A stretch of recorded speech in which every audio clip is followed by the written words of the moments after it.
Hello everyone and welcome back to the Common Sense Crypto channel. As with you always, this is Rich doing another video today on XRP. So I hope you're all having a wonderful day today wherever you are in this great world.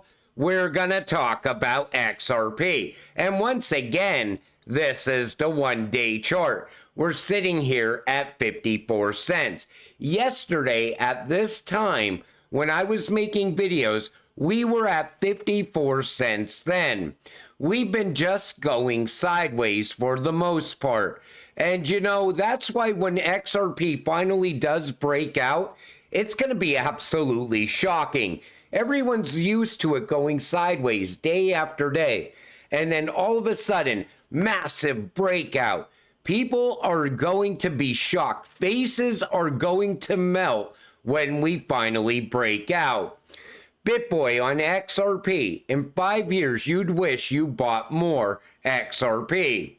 And I agree. That's the only regret people are going to have, is that they didn't buy more XRP when they had the chance to do it.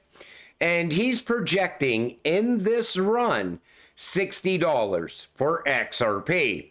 He doesn't give a price point for 2029, which is strange because he's saying in 5 years you're going to regret not buying more XRP, but he doesn't give you a price prediction. If I had to give you a price prediction on 2029, honestly, by then, XRP is going to be well above 4 digits. I'm expecting the new financial system to go live by 2026. Think about it. Every country is rushing to go live with a CBDC. Every other country is going to have to move in that same direction. And once one country goes live, all of a sudden, all these other countries are going to be playing catch up. I think it's going to happen sooner than people think.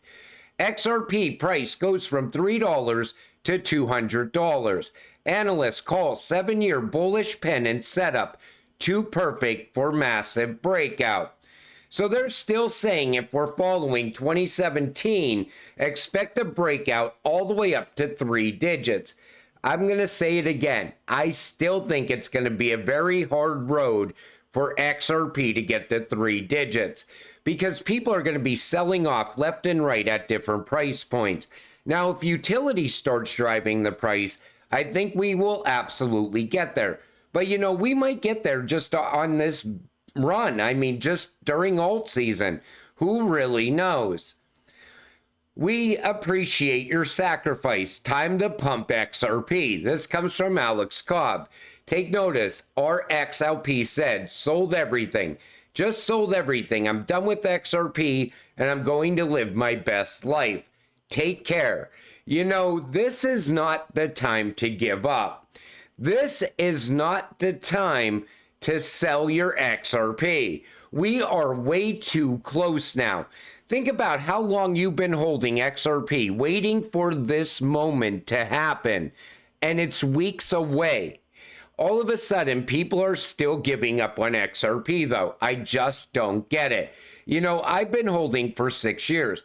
I plan on never, ever selling my entire bag of XRP, especially now as we're starting to hear talk about passive income options.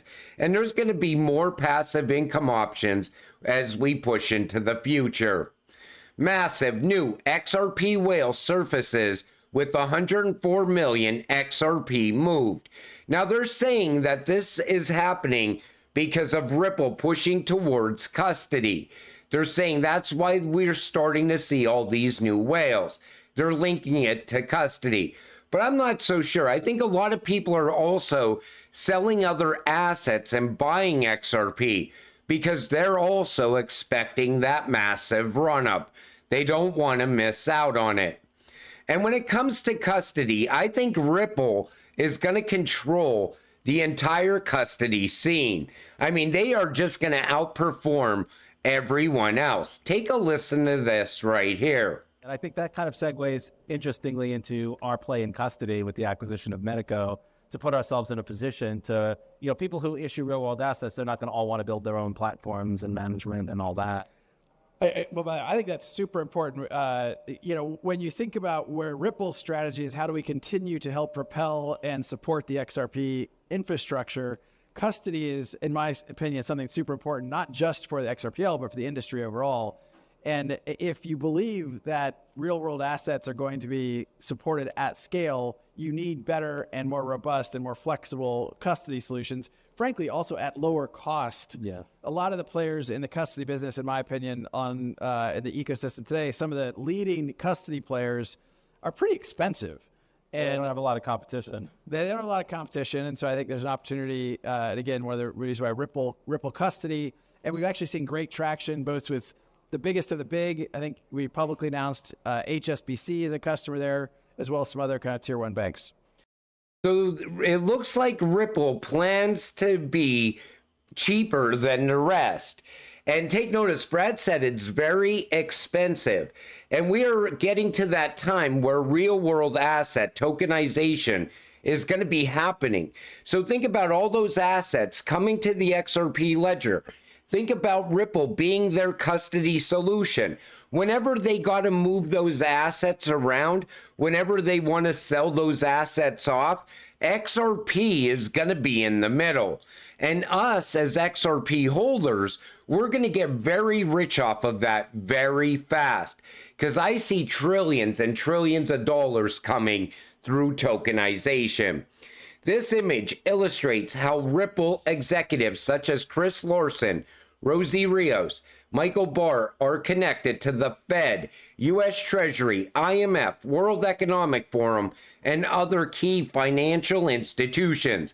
The only possible outcome is XRP as a world's reserve currency. And you see the connections right here. I always told you, you're investing with the elites. You're investing in what the elites see as the future.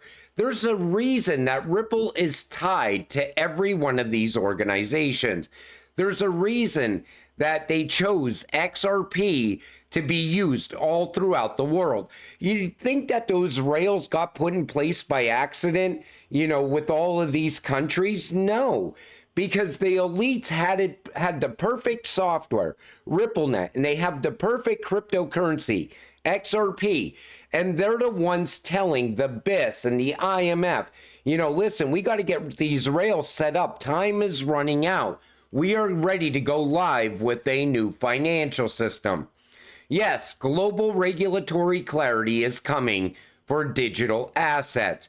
2024 may also be the year that the U.S. federal legislation is passed for stablecoins and digital assets. First of all, I think global crypto regulations were already handed down a while ago. I think they're going to go live like an overnight event. We are going to have global crypto regulations. Now, when it comes to stable coins, that's very important because that is the path to a CBDC. And I still think before they pass stablecoin regulation here in the United States, they should pass a digital bill of rights first to protect citizens from the government. But why is this happening now? The multi-CBDC arrangements possesses the ability to destabilize the US dollar for use in cross-border payments. So they're already saying, listen, once CBDCs come, the US dollar is going to plummet in value. CBDC will end the US dollar. But they knew this a long time ago. Gary Gensler knew this a long time ago. In 2020, Gary Gensler said that 2 years later, President of the United States would choose a new federal representative in order to migrate into the modern era of digital payments. Take a listen. We have been leapfrogged by others, by digital currency, by digital Chinese currency. Why? Because frankly, our central bank has been slow, and there's an appointment coming in January of 22. The president's got to decide whether to change over who's leading the Federal Reserve. The Federal Reserve runs our payment system. Right. And I think we need to move that Federal Reserve into the modern. So they were already talking about updating the Federal Reserve. And then on April 15, 2022, former Ripple board member Michael Barr was nominated for Fed Vice Chair. So do you think that happened by accident? I don't think so. In fact, everything that's going on with the SEC versus Ripple case, I think it's all one big charade. I think it's one big show, and it's been going on for a while, because what's going on in the background, while we're distracted with the Ripple versus SEC case, is they are building out a whole digital platform. And now the Fed has that platform. The Fed could go live with this CBDC as soon as tomorrow. That's how quick it can happen. But Gary knew back in 2020 what was going on. I'm sure he knew, because he's sitting down with all of these people that were probably telling him, listen, we chose Ripple to work with the Fed. We're also going to integrate XRP for on-demand liquidity to possibly fix the massive liquidity problem that could be coming for the banks. 3 U.S. banks revealed data breaches exposing hundreds of customers' personal and account information. Why does this keep happening at the banks? You ever take notice that there's always these cyber attacks or data breaches? I think they're test runs for the financial freeze that's eventually coming. I think they're even getting things in place. Maybe they're getting the software in place at these banks, so when they're ready to freeze the financial system, it could happen like a flip of the switch moment. All of a sudden, the current financial system is totally frozen. And then a couple days later, the new financial system goes live. Because it's way too convenient for all these banks to have data breaches and cyber attacks. It's so common now that it doesn't even make headlines anymore. Most of the time you find this information on X. It doesn't hit the mainstream media news. But you know, we're sitting here looking at XRP around 54 cents. And I'm telling you, now is not the time to give up. I know it's frustrating watching XRP go sideways for long periods of time. But you know, you're not losing anything by just holding XRP. When you lose is when you sell at a loss. You know, there's people out there that most likely bought XRP above $1 and sold it under 50 cents. Think about that. I know it happened back in 2020 when the Ripple versus SEC case first started. There was probably people that were buying the top around $3.80 back then, back in 2018. And most of those people got out once the Ripple versus SEC case began, because they probably thought, well, I'm just going to go chase something else. But you don't lose unless you sell. And the reason I want you to understand that is because I keep seeing all these people saying, oh, I just lost this amount of money on XRP. Well, how did you lose money on XRP? Well, I sold it because I wanted to go chase Solana. Or I sold it because this meme coin over here was pumping. I'll get back into XRP when it starts moving, because XRP moves last. Yeah, in previous cycles, it moved last. Is it going to move last in this cycle? We don't know. And cycles can change. I still see people banking on 2028 already with Bitcoin. Oh, 2028 is going to be even bigger than 2024. It's like, how do you even know that cycle is going to happen?